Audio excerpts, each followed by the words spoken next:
a lot of Twilight fans are really gonna hate me for this video, but guess what? I don't care.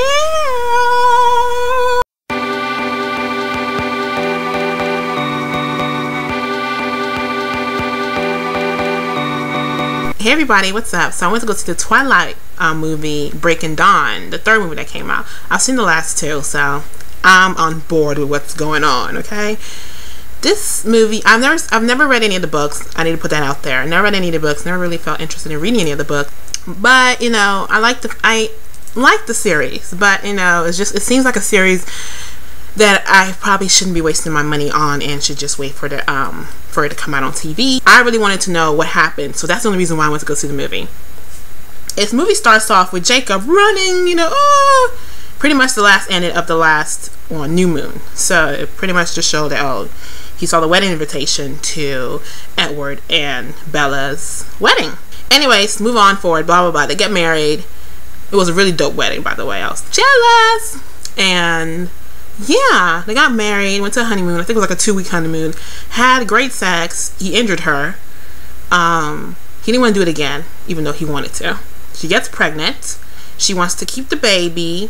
The baby shouldn't be born because it shouldn't happen. It's impossible for a vampire who's supposed to be dead, like a walking dead, sperm somehow is alive and enters her vajayjay, and you know, now she's pregnant. We're not going to go into that. Keeping baby is eating her alive. You know, common sense would have said, oh, you know, maybe, you know, if you gave the baby blood, it would work out. You know, I thought the doctor would have figured that out. I don't know the father, Edward's pretends father's name, but I would have just assumed, oh, you know, maybe that would have been a good idea.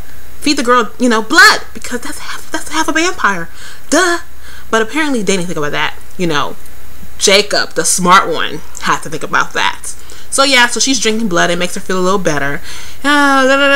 Wolves, you know, breaking up the pack. Bella's supposed to die. I never really understood that part. And then, you know, Bella has a baby. She kind of dies. Edward bites her all over her body. She's crying. You know, Jacob's like, I'm not gonna kill you because, you know, making you live makes you suffer more. Blah, blah, blah, blah, blah, blah, blah, blah. Her quote-unquote funeral type thing, I guess. I don't know. Then, you know, she wakes up and she's a vampire because apparently the blood went through her system and, you know, cured all the little things that happened to her. And she's all hunky-dory good. So she opens her eyes and her eyes are red. They could have told that movie was 108 minutes long. That's almost 2 hours, including with all the trailers and stuff that I sat through. That movie could have been told in 45 minutes. I'm not even lying with you. There's a lot of things they could have taken off, especially that honeymoon part. They didn't have to extend the honeymoon part to be that long. They could have made it a 5-minute, you know, part of the movie. 2, if you really want to, you know, go there. Honeymoon, have sex, injure herself. She found out she's pregnant.